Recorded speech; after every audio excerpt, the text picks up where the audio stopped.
Cahier d'un retour au pays natal. Aimé Césaire. Au bout du petit matin, bourgeonnant danse frêle, les Antilles qui ont faim, les Antilles grêlées de petites véroles, les Antilles dynamitées d'alcool, échouées dans la boue de cette baie, dans la poussière de cette ville, sinistrement échouées. Au bout du petit matin, l'extrême, trompeuse, désolée escarre sur la blessure des eaux, les martyrs qui ne témoignent pas, les fleurs du sang qui se fanent et s'éparpillent dans le vent inutile comme des cris de perroquets babillards, une vieille vie menteusement souriante, ses lèvres ouvertes d'angoisse désaffectée, une vieille misère pourrissant sous le soleil silencieusement, un vieux silence crevant de pustules tièdes, l'affreuse inanité de notre raison d'être. Au bout du petit matin, sur cette plus fragile épaisseur de terre que dépasse de façon humiliante son grandiose avenir, les volcans éclateront, l'eau nue emportera les taches mûres du soleil, et il ne restera plus qu'un bouillonnement tiède picoré d'oiseaux marins. La plage des songes et l'insensé réveil. Au bout du petit matin, cette ville plate, étalée, trébuchée de son bon sens, inerte, essoufflée sous son fardeau géométrique de croix éternellement recommençante, indocile à son sort, muette, contrariée de toute façon, incapable de croître selon le suc de cette terre, embarrassée, rognée, réduite, en rupture de faune et de flore. Au bout du petit matin, cette ville plate, étalée, et dans cette ville inerte, cette foule criarde, si étonnamment passée à côté de son cri, comme cette ville à côté de son mouvement, de son sens, sans inquiétude, à côté de son vrai cri,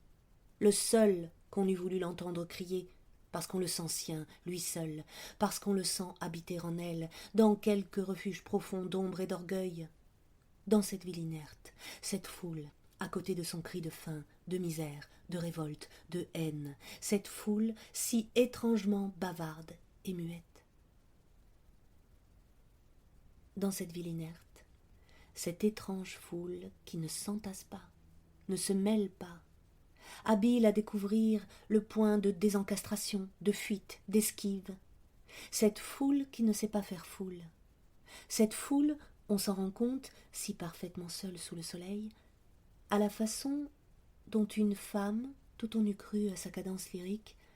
interpelle brusquement une pluie hypothétique et lui intime l'ordre de ne pas tomber, ou à un signe rapide de croix sans mobile visible, ou à l'animalité subitement grave d'une paysanne, urinant debout, les jambes écartées, roide. Dans cette ville inerte, cette foule désolée sous le soleil, ne participant à rien de ce qui s'exprime, s'affirme, se libère au grand jour de cette terre sienne, ni à l'impératrice Joséphine des Français, rêvant très haut au-dessus de la négraille, ni au libérateur figé dans sa libération de pierre blanchie, ni au conquistador, ni à ce mépris, ni à cette liberté, ni à cette audace. Au bout du petit matin, cette ville inerte, et ses au-delà de lèpre, de consomption, de famine, de peur tapis dans les ravins, de peur juchée dans les arbres, de peur creusée dans le sol, de peurs en dérive dans le ciel, de peurs amoncelées et ses fumerolles d'angoisse. Au bout du petit matin, le morne, oublié, oublieux de sauter. Au bout du petit matin, le morne aux sabots inquiets et dociles, son sang impaludé mettant en déroute le soleil de ses poux surchauffés. Au bout du petit matin, l'incendie contenu du morne, comme un sanglot que l'on a bâillonné au bord de son éclatement sanguinaire, en quête d'une ignition qui se dérobe et se méconnaît. Au bout du petit matin, le morne accroupi devant la boulimie aux aguets de foudres et de moulins, lentement vomissant ses fatigues d'homme, le morne seul et son sang répandu, le morne et ses pansements d'ombre, le morne et ses rigoles de peur, le morne et ses grandes mains de vent. Au bout du petit matin, le morne famélique, et nul ne sait mieux que ce morne bâtard pourquoi le suicidé s'est étouffé avec complicité de son hypoglosse en retournant sa langue pour l'avaler. Pourquoi une femme semble faire la planche à la rivière Capot, son corps lumineusement obscur s'organise docilement au commandement du nombril, mais elle n'est qu'un paquet d'eau sonore.